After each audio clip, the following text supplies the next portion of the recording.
네, 이번 얘기 우리가 또 안 할 수 없습니다. 홍준표 전 대구시장 지금 하와이에 가 있는데 지금 국민의힘에서 특사단을 보냈어요. 일단 뭐 유상범 의원, 김대식 의원 이렇게 해가지고 4명의 특사단이 하와이에 갔는데 물론 이제 뭐 거기 가서 이제 그분들이 전하는 말은 이제 홍준표 전 시장이 김문수 후보 지지하겠다 이렇게 얘기를 했고 나는 민주당과 손잡을 일은 없을 것이다 이렇게 얘기했다라는 것을 전언으로 전했는데 그분들이 이제 특사단이 떠난 다음에 홍준표 전 시장이 또 페이스북에 글을 올렸습니다. 특사단이 모두 돌아갔다. 그렇지만 대선이 끝난 후에 돌아간다는 제 입장에는 변함이 없다. 그러니까 나는 선거는 도와주지 않겠다. 이렇게 얘기를 했단 말이에요. 자, 홍준표 전 시장의 속마음은 뭐라고 봐야 되나요? 뭐 지금 행복하죠. 행복하다. 지금 이번 대선의 스틸러가 홍준표예요. 네. 지금 나와 있는 후보들보다 더 이를테면 뉴스에 많이 등장합니다. 맞습니다. 그럼 된 거죠. 뭐 후보가 되는 것보다 지금 더 행복할 수도 있어요. 그래서 왜 또 하필 하와이로 갔는지 모르겠어요. 네가 가라 하와이 할 때 그 하와이 네. 맞지 않습니까? 그 장소도 묘하고요. 우리 뭐 의원들이 자기를 찾아와서 한 4시간 뭐 이렇게 밥 먹고 가고 또 본인도 뭐 이렇게 하고 있고 이 최근에 그 페이스북 사진을 파란 양복에 파란 넥타이로 바꿨다가 또 이제 뭐야 이거 국무총리 하는 거 아니야? 뭐 이제 이런 얘기 나오니까 요 넥타이 색깔만 빨간 걸로 또 바꿨더라고요. 네. 그래서 아니 난 또 속은 뭐 여전히 그래서 이제 내가 또 민주당 이재명 후보를 도울 일은 없다. 뭐 이런 얘기하고. 그러니까 이 한마디가 다 이제 뉴스를 만들어내는 거죠. 역시, 이 남의 관심을 끄는 데는 아주 천부적인 재질을 가진 분이다. 그래서 여전히, 우리를 즐겁게 해주고 있는 네. 성공적인 그 연예인이다. 으로 저는 해석하고 싶다. 다시 홍준표 정치가 시작될 것 같지는 않아요. 아니 근데 저희 공동포차 지난주 수요일에 성한용 기자께서 굉장히 중요한 말씀을 해주셨어요. 그때 홍준표가 뭐 이재명 후보가 만약에 당선이 됐을 경우에 홍준표 전 시장 국무총리를 제안을 하면 홍준표 전 시장이 무조건 받을 것이다 이 얘기를 했는데 그 사실은 우리는 상상의 영역이라고만 생각했는데 바로 그 다음에 실제로 민주당에서 홍준표 전 지사에게 총리직을 제안했다라고 하는 뉴스가 나왔습니다. 물론 양쪽 다 이제 이거에 대해서 부인하긴 했는데 그 말씀을 하신 거는 취재가 좀 어느 정도 돼서 말씀하신 건가요? 뭐 하여튼 여기서 그 말씀드리기 좀 곤란한데 아무튼 네. 그런 흐름이 있었어요. 아하. 총리하고 비서실장은 국민통합형 인사를 하겠다 이런 네. 그렇게 그런 분들을 검토하는 뭐 그런 걸 제가 조금 들은 게 있습니다. 그래서 이제 그 다음에 이제 물론 홍준표 전 시장한테 제안이 갔다 이거는 저는 그 확인한 거는 아닙니다. 그런데 제가 지난주에 장관님한테 물어봤죠. 그런 제안이 가면 본인은 할 것 같은데 제안이 가겠냐? 그랬더니 안 갈 것 같다고 그러잖아요. 네. 그래서 뭐 상상의 영역에 그냥 머물고 말 같은 그 자체가 굉장히 좀 재미있는 얘기거리는 되는 거죠. 맞아요. 그래서 깜짝 놀랐습니다. 아마 공동포차 저희 지난주에 보신 분들은 성한용 기자께서 뭔가 예언을 하신 거구나 약간 이런 생각을 하셨을 것 같아요. 아무리 대통령제에서 대통령이 다 결정을 한다 하더라도 국무총리가 가진 위상이 있기 때문에 네. 이거는 그때도 말씀드렸던 것처럼 상상해서 안 되는 부분들이라고 생각을 합니다. 이게 물론 너무나 예를 들어서 딱 동일한 색깔일 필요는 없겠지만 뭐 이게 톤앤 매너나 이런 건 좀 다르게 가져야 되겠죠. 대통령이 직선적이고 집행력을 중심으로 같이 지향적으로 간다면 국무총리는 그 부분에 있어서 부족한 부분을 쌓아놓을 수 있는 캐릭터들이 필요하겠죠. 근데 정치적으로는 너무나 다른 사람들이 이게 다른 어떤 분야에 대한 부분을 허용해 주는 것 말고 국무총리는 전체를 다 예를 들어서 그럴 일은 없겠지만 탄핵되면 대행을 하는 사람입니다. 네. 그렇지 않습니까? 그 정도의 무게감이 있는 사람이거든요. 그래서 저는 이 외람된 이야기지만 홍준표 후보 그 전 시장님 쪽에서의 자가 발전일 가능성이 저는 많을 거다라고 생각이 들고요. 그렇게. 그래서 뭐 그런 아이디어를 해서 선거 기간은 그런 거지 않습니까? 던져보고 되면은 원래 있었던 거고 안 되면 원래 없었던 거고 그런 겁니다. 근데 저는 홍준표 이게 보면서 약간 우리가 착시를 하면 안 된다는 생각이 드는 게 네. 홍준표 후보가 그러면 지금 들어와서 김문수 후보를 지지하면 김문수 후보가 이깁니까? 아니죠. 이게 워낙에 이슈가 이게 없이 너무나 결론이 좀 이렇게 정해진 상황이어서 이슈거리가 없기 때문에 불거지는 문제인 거지. 홍준표 후보의 정치적 영향력도 대선 국면에 있어서는 너무나 제한적일 수밖에 없는 상황이거든요. 네. 뭐 메시지는 똑같다고 생각합니다. 국힘을 떠나지는 않지만 지금의 국힘에 대해서는 동의할 수 없다. 명확한 거잖아요. 그리고 대선 끝나면 다시 돌아오겠다는 거 아닙니까? 그래서 네. 정계 개편이나 이런데 이재명 대통령 만약에 된다라고 하면 이재명 대통령과 잘 협의하면서 야당으로서 보수 개편해가지고 정치적인 꿈을 본인이 하든 누군가를 통해서든 그렇게 하겠다라는 그 의지. 그러면서 말씀하셨던 대로 저는 되게 즐기고 있는 것 같습니다. 즐기고 있다. 안 될 겁니다. 그게 일단 윤석열 전 대통령이 이렇게 망가지는데 가장 크게 기여한 사람 중에 한 사람이 사실은 홍준표 전 시장이에요. 한동훈, 윤석열, 한동훈 싸울 때 대통령실 가서 뭐 한동훈 아주 나쁜 놈이고 뭐 어디 그 김건희 여사를 뭐 어떻게 해치려고 하느냐 이런 얘기하면서 몇 시간 동안 같이 술 먹으면서 뭐 얘기해주고 이른바 아부를 했거든요. 그래서 결국 계엄까지 간 겁니다. 그래서 이제 그 부분에 대한 책임이 너무 크고요. 또 하나는 이번에 하와이 가서 이제 한 얘기죠. 내가 노무현 전 대통령 따라서 민주당으로 갈 걸 그랬다. 네, 그동안 그 역대 선거에서 사실 내 실력으로 다 한 거지. 나는 뭐 한나라당이나 이런 그쪽 정당에 내가 덕을 본 적이 한 번도 없다. 아니 이건 좀 너무 심한 거예요. 자기가 먹던 우물에 침을 뱉는 정도가 아니고 뭐 아주 흙탕물을 확 퍼붓는 거나 마찬가지거든요. 네. 이건 인간적으로 어느 편이든 관계없이 이 선을 넘어간 겁니다. 그래서 본인이 스스로 이제 독고다이라고 하거든요. 이제 독고다이도 원래 독고다이 그러면 혼자 외롭게 있는 전사 이제 이걸 독고다이라고 하는데 이건 이제 그 뭐 좀 너무 심해요. 그래서 이제 이 홍준표 정치인 홍준표의 미래는 없다. 대선 이후에도 저는 어느 쪽이든 민주당은 물론이고 이 국민의힘에서도 더 이상 홍준표를 받아주지는 않을 거다. 않을 것이다. 그래서 저는 그냥 연예인 쪽으로 그냥 활동을 하시, 정치 평론을 하시면 네. 우리 아마 공덕포차에서 그럼 나오실 거예요. 네. 한번 시도해 보십시오. 틀림없이 나옵니다. 네. 네. 두 분이 앉으면 토크가 되겠습니까? 아니 저하고 이 구원이 많기 때문에 그러니까 이게 릭을 만들어야 돼요, 여기를. 아니 그렇지 한번 않습니다. 심각하게 고려를 좀 해봐야 될 것 같습니다. 한번 검토해 보세요. 네. 제가 조회수는 많이 나올 것 같습니다. 그 전에 한번 그 라디오 토론을 한 적이 있어요. 제가 질문 제하고 이제 홍준표 후보 그 당시에도 대선 나왔을 때 같아요.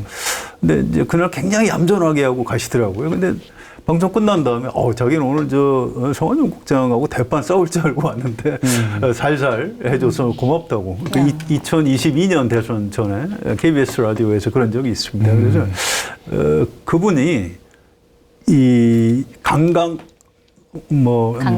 약강 강약 약강 강약. 네, 제가 이제 약자에겐 강하고 공덕부처에서 한번 말씀드린 적이 있는데 우리 젊은 기자님들이 잘 몰라서 그래요. 홍준표 취재원이 세게 나오면 이쪽에서 더 세게 나가면 바로 자세를 낮춥니다. 네. 그래서 제가 이제 홍준표 전 시장님하고 혹시 공덕포차에서 토론을 벌여도 별로 그렇게 걱정은 하지 않습니다. 알겠습니다. 제가 그분 약점을 좀 알기 때문에. 안 오시겠네요. 이 부분은 편집하고 그다음에 제안하시면 될 것 같습니다. 알겠습니다. 자, 이번에는 검찰 얘기를 좀 해보도록 하겠습니다.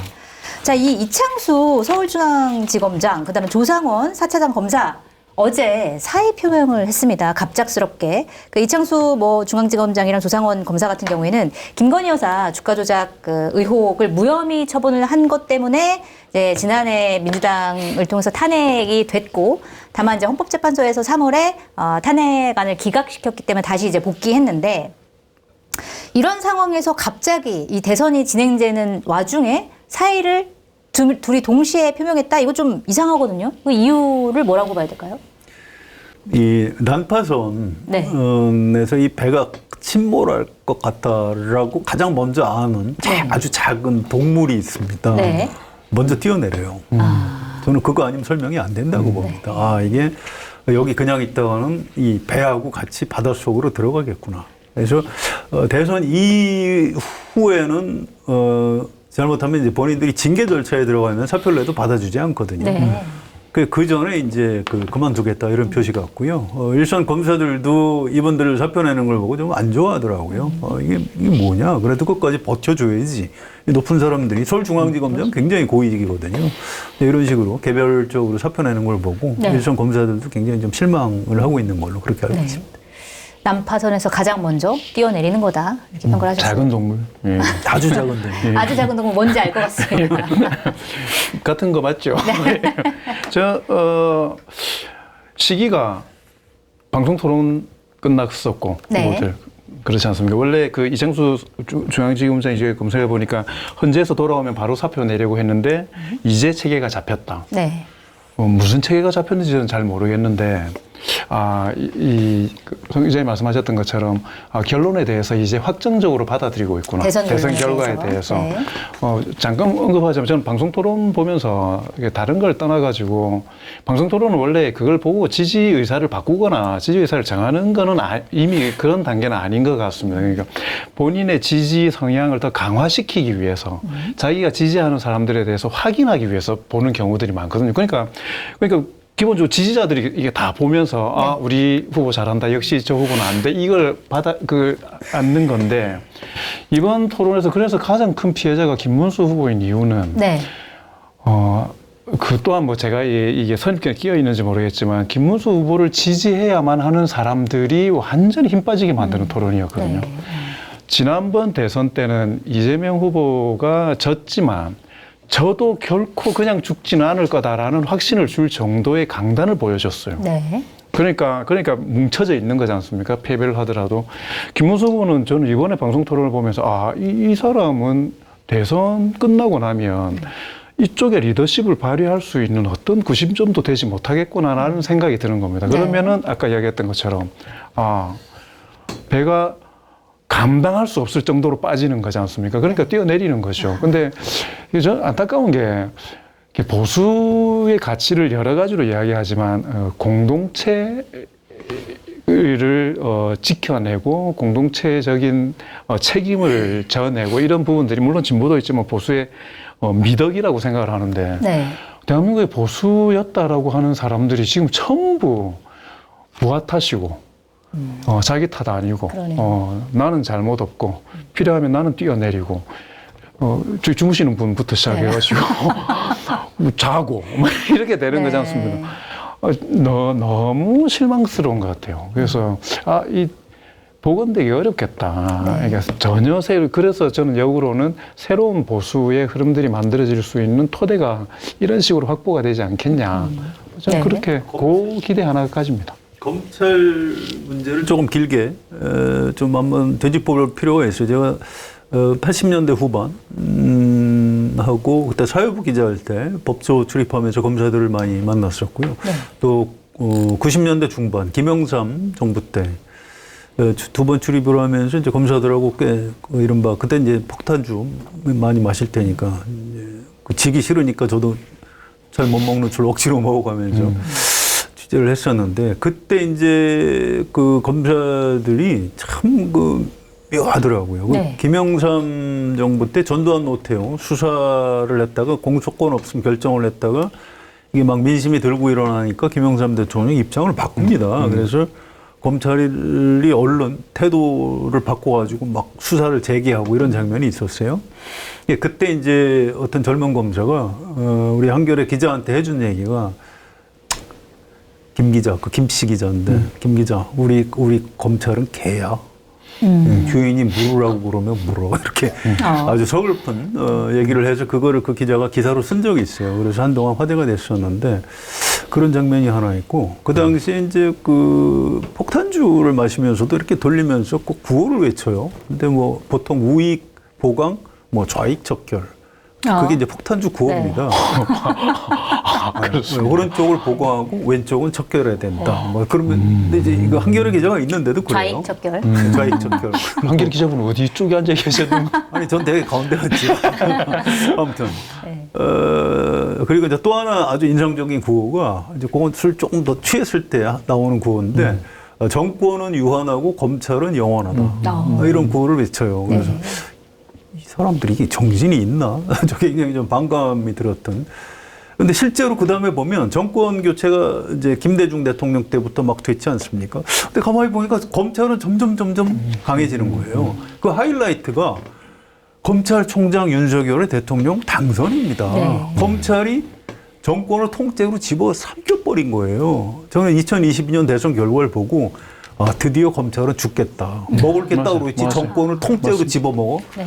너네는 검찰은 망한다. 자, 두고 보십시오. 이번에 물론 이재명 후보가 당선되겠지만 만에 하나 기적이 일어나서 김문수가 당선된다고 검찰 개혁 안 할 것 같아요. 그 임계점을 넘어서 버렸습니다. 그래서 지금은 최근에 이제 검찰 간부들이 이제 이러는 모습을 작게 볼 게 아니고요. 어떤 상황이 벌어져도 이 대선 끝나고 나서 새로운 정부에서는 검찰 개혁 반드시 해야 한다. 그 말씀을 꼭 드리고 싶습니다. 그러니까 오히려 검찰 개혁이 어떻게 보면 이창수 지검장이 그만둠으로 해서 이게 이제 난파선, 검찰 자체가 난파선이라는 게 이제 드러난 거고 결국 이제 개혁이라는 게 더 어떻게 보면은 꼭 일어날 수밖에 없는 상황을 지금 상징적으로 보여주고 있는 것 같습니다. 자, 어쨌든 검찰이 수사하는 거에 대해서 좀 더 얘기를 해보자면 김건희 씨 관련한 또 보도들이 나오고 있어요. 통일교 간부가 김건희 씨한테 전해달라고 하면서 건진법사에게 이제 건넨 백, 한 1,000만 원 정도 상당의 샤넬백의 향방을 찾고 있다가 검찰이 이게 김건희 씨의 비서가 그거를 가져다가 샤넬 그쪽에 돈을 더 주고 윗돈을 더 주고 2번이나 교체를 했다. 이런 정황을 이제 발견을 했습니다. 자, 그런데 이게 뭐 김건희 여사 쪽에서 얘기하는 거는 이게 비서가 그냥 알아서 건진법사 얘기 듣고 한 거다라고 얘기를 하는 거고 건진법사는 나 그 가방 김건희 여사한테 안 전해줬고 그다음에 다시 돌려받았는데 잊어버렸다 이렇게 얘기를 하고 있단 말입니다. 근데 이런 설명 자체가 상식적이지가 않아요. 그래서 이 샤넬백의 행방도 궁금하고 이 사건의 전말은 어떻게 됐다고 우리가 추측해야 되죠? 어떻게 보고 계세요? 가방 세탁이잖아요, 이제. 가방 세탁. 돈 세탁 이야기는 들어봤는데 이건 네. 가방 세탁을 하는 건 샤넬의 고유 번호가 있어서 그게 추적이 가능하다는 걸 저는 이번에 처음 알았거든요. 그래서 좋은 지식이다. 근데 이런 이야기를 들으면서 저는 제일 처음 드는 생각이 대통령 부인에게 명품백으로 무언가의 관계 개선을 할 수 있다라는 사고가 실제 현실에서 존재한다는 게 너무 짜증나잖아요. 그게 네. 너무 부끄럽고 우습잖아요. 그런 걸. 그래서 그 와중에 뭐 저는 빤하다고 생각합니다. 뭐 건진법사가 중간에 이야기를 했을 거고 그 다음에 그냥 가면은 나중에 문제가 될 수 있으니까 나름대로 좀 안다고 세탁해가지고 돌리자 뭐 이런 이야기를 했겠죠. 그러고 나서 문제가 되니까 어디 폐기 처분을 했겠죠. 이렇게 아까 난파선 이야기를 하셨는데 진실은 시간 문제라고 생각합니다. 네. 다 뛰어내리면서 다 털어놓을 수밖에 없는 상황일 것이기 때문에 오히려 서서히 대선판에서 계속 이런 문제들이 의제로 되어서 목을 조여가지고 적나라하게 모든 진실들이 다 좀 드러났으면 좋겠다는 생각이 좀 들고요. 네. 좀 계속 빨리 대선이 끝났으면 좋겠던 게 이게 부끄러운 일들이 계속 너무 많이 일어나니까 네. 이게 너무 신경질이 나서 그렇습니다. 이 부분에 대해서는 모든 국민들이 생각하는 그 일들이 벌어진 것이라고 생각을 하면 될 것 같습니다. 네. 한동훈 전 대표가 김건희 여사 때문에 이제 윤석열 그 당시 대통령하고 갈등이 있었던 거죠. 마리 앙투아네트 이 표현을 했다가 단두대에서 처형된 네. 그 얘기를 했다가 이제 김건희 여사의 분노를 샀고 그래서 야 한동훈 너 관둬 이렇게까지 해서 싸움이 벌어졌는데 그 워딩을 한 건 이제 한동훈 전 대표는 아니고 아니죠. 또 누구였죠? 마포 김경률 전 마포에 나오려고 했었던 그분이죠. 출마하려고 했던. 네. 그런데 그때 한동훈 비대위원장이었나요? 그분의 말대로 했으면 그래서 윤석열 대통령이 자기 부인을 정리를 했다. 그러면 정권이 이렇게 망가졌을까요? 그렇지 않은 겁니다. 저는 한동훈 전 대표 뭐 별로 좋아하는 정치는 아니지만 어쨌든 그때는 굉장히 상식적인 주장을 요구를 한 거예요. 대통령한테. 그것도 영린을 건드려가면서. 그 부분은 제가 평가를 합니다. 근데 윤석열 전 대통령이 자기가 그렇게 좋아했던 그 부하의 말을 안 들어서 지금 정권은 무너지고 자기는 내란 일으키고 지금 군 간부들 다 구속되고 지금 이 개망신을 당하고 있는 거죠. 그래서 참 안타깝고요. 아무튼 결국 특검을 해야 될 것 같아요. 네. 이게 검찰에서 이 내부에서 좀 갈등이 있다고 그래요. 김건희 여사를 지금 우리 손으로 얼른 잡아 넣어야 네. 그나마 검찰 개혁의 칼날에 조금이라도 좀 덜 맞을 수 있다 이런 얘기가 있고 한쪽에서는 아이 어떻게 그게 어떻게 되냐 우리 왜냐하면 지금 검찰 주요 간부들이 다 윤석열 사단 아닙니까? 근데 아직까지도 권력을 잃었는데도 그렇게 생각하는 거예요? 그렇습니다. 그쪽에 또 의리가 꽤 강하거든요. 그래서 이제 그 양쪽 갈등이 있고 그래서 이 대선 전에 검찰이 김건희 여사에 대한 수사를 제대로 할 것 같지는 않아요. 어쨌든 강제 수사는 불가피할 텐데. 네. 그래서 결국 대선 이후에 특검을 할 수밖에 없지 않느냐. 특검을 해서 아까 장관이 말씀하신 대로 진상은 다 드러날 것이다. 사필 규정이다. 이렇게 생각을 합니다. 국민의힘 비대위에서 오늘 그 김건희 여사 건 네. 관련해가지고 사과하면서 이야기를 했는데 김용태 비대위원장이 사과를 예, 했더라고요. 비대위원장이 몇 가지 이야기를 했던 것들이 지금 말씀하셨던 처벌 혹은 단죄에 대한 내용들이 아니라 네. 앞으로 영부인이나 이런 어떻게 제도화 시킬 거냐 이야기를 하더라고요. 네. 그래서 너무 한가하죠. 역시 그리고 누가 봐도 앞으로 국민의힘은 자기들이 영부인을 걱정할 필요는 없는 상황이거든요, 지금.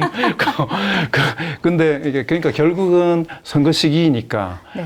신용은 해야 되겠고 그래서 가장 타협 지점을 가지고 이야기를 해버리기 때문에 아무 감동이 없죠. 그렇죠. 아무 감동도 없고 그냥 구속 요구를 해야 돼요. 네. 정치적으로. 맞습니다. 근데 그런 게 못 하더라고요. 그게 힘을 발휘하려면 여기서 구속 요구하면은 뭔가 공격인 것 같지만 내부에서 하면은 그건 처절한 참회와 결단이 그렇습니다. 되거든요. 그렇습니다. 그러니까 네. 그 기회를 놓쳐가지고 이제 물론 그렇게 한다고 해서 결과가 달라질 것 같지도 않지만 그거조차도 못하는 게 가장 큰 한계인 것 같습니다. 알겠습니다. 김용태 비대위원장 얘기 나온 김에 좀 여쭤보면은 어제 갑작스럽게 대통령 후보 부인들 TV 토론회를 제안한다라고 했거든요. 근데 이게 전 세계적으로도 사례가 없고 이런 상황인데 왜 이런 얘기를 했을지 굉장히 좀 궁금하더라고요. 왜 그랬다고 보세요? 그냥 김혜경? 네, 김혜경 여사? 네. 이분 법인카드 사건 부각시키고 싶어서 그런 거죠. 네. 간단한 겁니다. 근데 그게 말이 안 돼요. 미국에서 언제 배우자 토론 한 적 있나요? 한 번도 없어요. 그건 좀, 그 주장 자체 어불성설이고, 이준석 후보는 어떻게 하라고요? 부인이 없는 이준석 후보. 그렇죠. 그럼 진짜 아까 장관님 말씀하셨듯이 여자친구를 출연시키고. 이거는 전혀 일반 국민, 상식을 가진 국민들한테 공감을 못 얻는 것 같아요. 그래서 별로 의미가 없다고 생각합니다. 의미 없는 제안이었다. 이거 해프닝으로 그냥 끝나고 마는 것이다. 메신저를 공격하려고 했던 거고요. 이게 동일한 거지 않습니까? 저쪽에서는 끊임없이 이재명 후보에 대한 악마화를 시도했는데 그걸 이재명 후보가 극복해낸 거잖아요. 결과적으로 보면. 그러니까 이제 그 주변에 대한 악마화, 특히나 그게 항소심 결과가 나오니까 찬스다 생각하고 했었던 그게 하나가 있는 거고 또 하나는 좀 방송 토론이 고관여자들에게는 되게 크거든요. 그래서 김문수 후보의 한계를 극복하기 위한 네. 다른 스피커를 발굴해내야 되는 게 너무나 시급해진 것 같아요. 그래서 좀 무리수를 좀 뒀다라는 생각이 들고. 근데 저는 이 문제보다 이게 정치에 있어서 공적 영역과 사적 영역을 어떻게 정립할 거냐 하는 문제는 우리 사회에 되게 중요한 그 아젠다가 될 수 있을 거라고 생각합니다. 그러니까 영부인이 가져야 되는 그것도 있지만 그럼 영부인이기 때문에 사적인 생활들이 아무것도 보장되어서는 안 되냐. 그 사람들이 실제, 그러니까 범법행위나 불법행위 말고요. 네. 어디까지 그러면 자식들에 대해서는 어디까지 정보가 오픈돼야 되고 이 자식들은 그러면 어디까지 규제를 받아야 되는 거며 본인이 선택하지 않은 문제들 때문에 그게 왜 당연시돼야 되느냐 이런 문제에 대해서는 이게 고려해야 될 영역으로 넣어버리니까 문제가 생기면 공적 영역이 타격을 입게 되는 겁니다. 네. 사적 영역으로 해서 그냥 자유롭게 놔두면 여기에서 문제는 그냥 사적으로 해결을 해버리면 되는 문제이거든요. 보면서 너무 무거운 짐을 주고 있는 것 같다, 정치인들에게는. 더 나아가면은 장관 인사청문회나 등등등까지 가버리면 인적인 사람들을 쓸 수 있는 데서 사적인 영역의 문제가 너무 큰 장벽이 되고 있는 상황들이 맞아요. 있기 때문에 네. 이건 저는 한 번 정도 다음 정권이 어떻게 되든지 간에 한번 공론의 장에서 한번 논의를 해봐야 될 문제인 것 같습니다. 이제 김용태 위원장으로서는 김혜경 여사를 공격하려고 한 것 같은데, 아니 김건희 네. 이 여사에 대해서 그 의혹이 있을 때는 국민의힘이 뭘 했어요? 그러게요. 김혜경 여사를 향한 공격이었는데 곧장 뒤치기가 가능한 겁니다. 야, 김건희 여사는 뭐야? 거기에 대해서 국민의힘 아무도 말을 못하는 거예요. 원죄가 있는 겁니다. 지난 3년 동안 뭐 했어요? 국민의힘에서 지금 그래서 이제 이 이슈 자체가 별로 폭발력이 없는 그래서 저는 사무 토론할 때, 김건희 여사를 국민의힘에서 이제 딱 단절을 하겠구나. 그 다음에 무언가 센 게 나올 줄 알았어요. 그렇죠. 그래야 그렇게 이게 대통령을 되면은 만든 거죠. 이쪽이 이제 그렇습니다. 김건희 예. 풀면서 이게 앞으로 여사가 될 수 있는 사람에 대해서 화살표, 이게 공격 포인트가 잡히는 건데, 네. 오늘 완전히 망해버렸죠. 그것 때문에. 그러니까 이게 어제도 망하고 오늘도 전혀 망하네요. 타격감도 없고, 사람들에게 되게 생뚱맞아 버리고, 아까 말씀드렸던 것처럼, 정치를 잘 모르는 비대위원장의 그냥 치결인 아이디어 비슷하게 돼버리는 겁니다. 이게 되게 약간 우스워졌죠. 뭐 아무리 이제 비대위원장이면 본인의 생각을 얘기한다고 하더라도 사실은 참모들이 이거에 대해서 어느 정도의 효과를 낼 것인지 무슨 얘기를 들을 것인지 정도는 얘기를 해줘야 될 것 같은데 그런 얘기가 없었다는 것도 사실은 좀 의문이긴 해요. 그럴 정신이 없다고 그래요. 네. 그쪽 내부에 사정이 지금 돌아다니는 글들이 있습니다. 뭐 의원들이 선거운동을 안 하고, 뭐 심지어 지도부에서 집행도 안 하고, 물론 일부는 틀린 내용이긴 한데, 지금 참모들이 그런 정무적 판단을 할 수 있는 정상적인 상태가 아니라고 보시면 됩니다. 그러니까 이게 제가 오다가 한두 군데 봤는데 이재명 후보 쪽 현수막이 바뀌었어요. 동별 공약이 들어가는 것 같더라고요, 그렇습니다. 보니까. 지금 타이밍 그런 타이밍이거든요. 네. 통상적으로 현수막을 하면 처음에는 후보를 알리기 위해서 슬로건 중심으로 해서 한번 가고 중간 정도에는 이제 잔표들을 모으기 위해서 동별 혹은 지역별 이게 한 번 정도 체인지를 해주고 그걸 선거 비용에 다 예산을 삼습니다. 근데 김문수 후보 쪽은 여전히 첫 현수막이 그대로 있는 것 같아요. 네. 물론 타이밍을 더 볼 수는 있겠지만은 통상적으로 보면 후보 경쟁력이 없으면 그 다음에는 정책으로 해서 빨리빨리 전환해가지고 현안들을 바꿔나가는 방식으로 들어가줘야 되거든요. 후보를 지우고 정책으로 들어가는 수밖에 없는 거니까 전략도 전술도 집행도 아무것도 안 되고 있구나라는 게 딱 그 부분으로 저는 그렇게 판단할 수 있겠다. 네, 지금 정상이 아닙니다. 네. 좀 약간 좀 이해를 해주셔야 돼요. 네. 그래 보이네요. 좀. 이해를 해줘야 됩니까? 이해는 하지만 선택을 할 수 있으니까. 예.